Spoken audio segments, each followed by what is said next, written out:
जो विभिन्न प्रकार के दुख, दर्द एवं रोग से पीड़ित है। प्रभु तू उनके ऊपर अपनी चंगाई भरा हाथ बढ़ाकर उन्हें चंगा कर दे और अपने पवित्र लहू द्वारा उन्हें पवित्र कर दे, ताकि वे लोग शारीरिक, मानसिक एवं आध्यात्मिक रूप से चंगाई प्राप्त कर सके। अभी हम पवित्र बाइबल से प्रभु के वचनों को एक लघु नाटक के द्वारा प्रस्तुत करने जा रहे हैं। आप सब ध्यानपूर्वक सुनें और देखें। संत मार्कुस के अनुसार पाठ। जैरुस की बेटी और रक्तस्राव पीड़िता। जब इसको समुद्र तट पर उनके पास एक विशाल जल समूह एकत्र हो गया। उस समय सबाद्री का जैरुस नामक एक अधिकारी आया। ईसा को देखकर वह अनूने उनके चरणों पर गिर पड़ा और यह कहते हुए अनूने विनय करता रहा, मेरी बेटी मरने पर है, आइए और उस पर हाथ रखिए, जिससे वह अच्छी हो जाए और जीवित रह सके। ईसा उसके साथ चले। एक बड़ी भीड़ उनके पीछे हो ली और लोग चारों ओर से उन पर गिरे पड़ते थे। एक स्त्री 12 वर्ष से रक्तस्राव से पीड़ित थी। अनेक वैद्यों के इलाज के कारण उसे बहुत कष्ट सहना पड़ता था और सब कुछ खर्च करने पर भी उसे कोई लाभ नहीं हुआ था, बल्कि वह और भी बीमार हो गई थी। उसने ईसा के विषय में सुना था और भीड़ में पीछे से आकर उनका कपड़ा छू लिया, क्योंकि वह मन ही मन कहती थी, यदि मैं उनका कपड़ा भर छूने पाऊं तो अच्छी हो जाऊंगी। उसका रक्तस्राव उसी क्षण सूख गया और उसने अपने शरीर में अनुभव किया कि मेरा रोग दूर हो गया है। ईसा उसी समय जान गए कि उनसे शक्ति निकली है। भीड़ में मुड़कर उन्होंने पूछा, किसने मेरा कपड़ा छुआ? उनके शिष्यों ने उनसे कहा, आप देखते ही हैं कि भीड़ आप पर गिरी पड़ती है, तब भी आप पूछते हैं, किसने मेरा स्पर्श किया? जिसने ऐसा किया था उसका पता लगाने के लिए ईसा ने चारों ओर दृष्टि दौड़ाई। वह स्त्री यह जानकर कि उसे क्या हो गया है, डरती कांपती हुई आई और उन्हें दंडवत कर सारा हाल बता दिया। ईसा ने उससे कहा, बेटी, तुम्हारे विश्वास ने तुम्हें चंगा कर दिया है। शांति प्राप्त कर जाओ और अपने रोग से मुक्त रहो। यह प्रभु की वाणी है। ईश्वर को धन्यवाद। कैसे मेरा प्रभु से जुड़ी है जिंदगी, कैसे दूर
कर दिया था, फिर भी कोई उसे ठीक नहीं कर सका।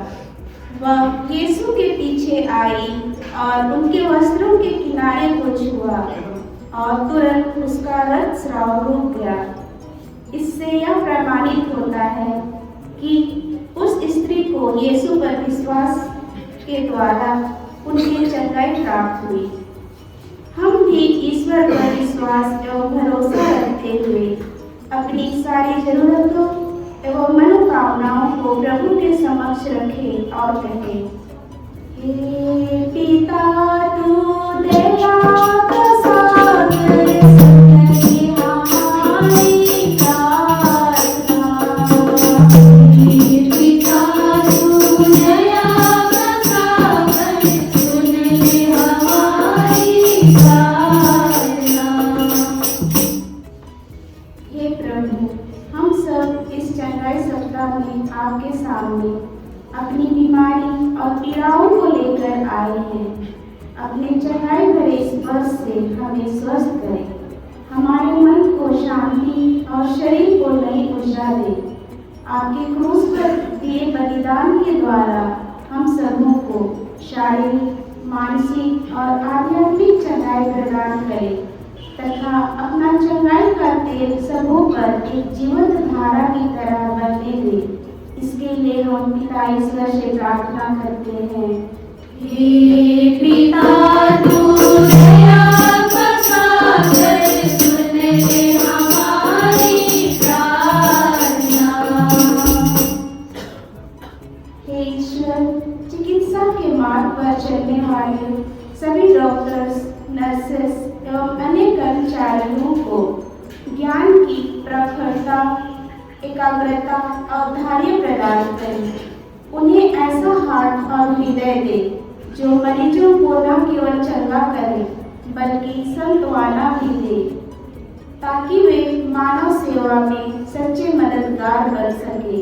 इसके लिए हम पिता ईश्वर से प्रार्थना करते हैं, हे पिता तू दया का सागर, सुन हमारी प्रार्थना।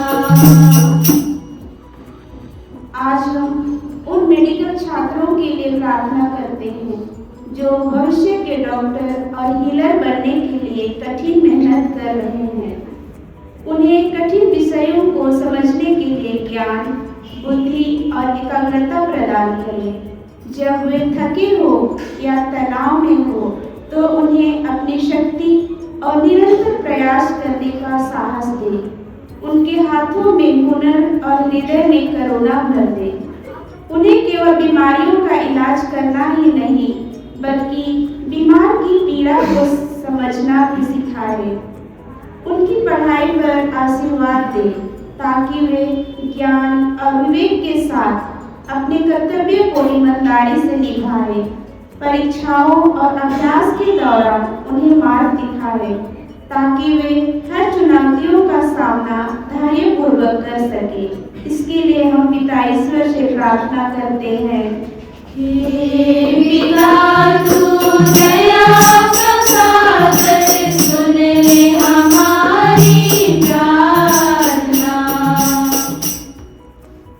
हे जीवंत ईश्वर, आज हम विशेष रूप से उन लोगों के लिए प्रार्थना करते हैं जो हमारे अस्पताल में विभिन्न प्रकार की बीमारियों के कारण भर्ती हैं एवं जो लंबे समय तक वेंटिलेटर पर है।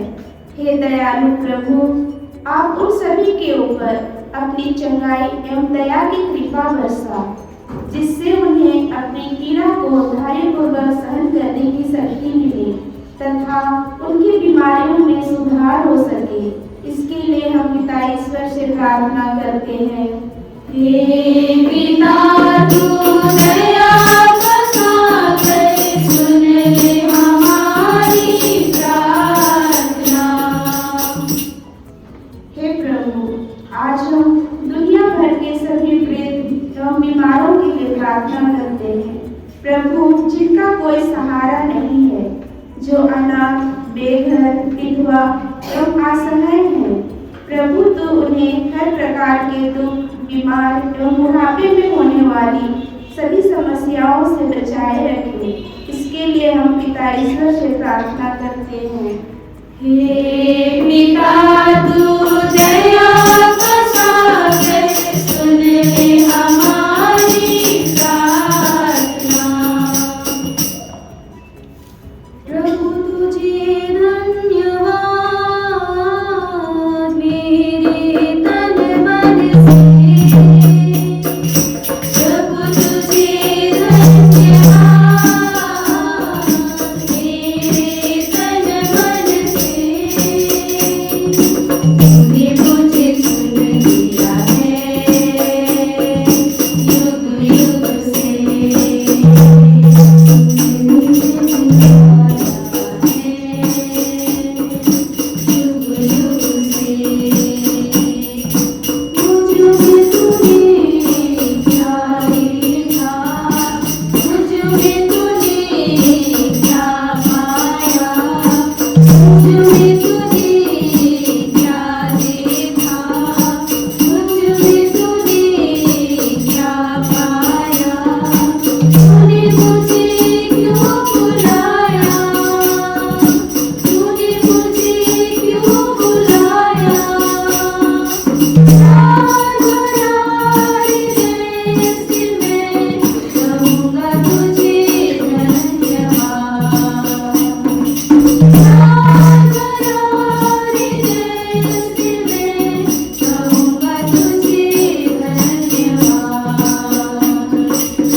पिता और पुत्र और पवित्र आत्मा की महिमा हो।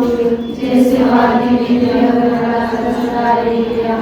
हे संत मां मरियम हमारे लिए प्रार्थना कर। हे संत योसेफ हमारे लिए प्रार्थना कर।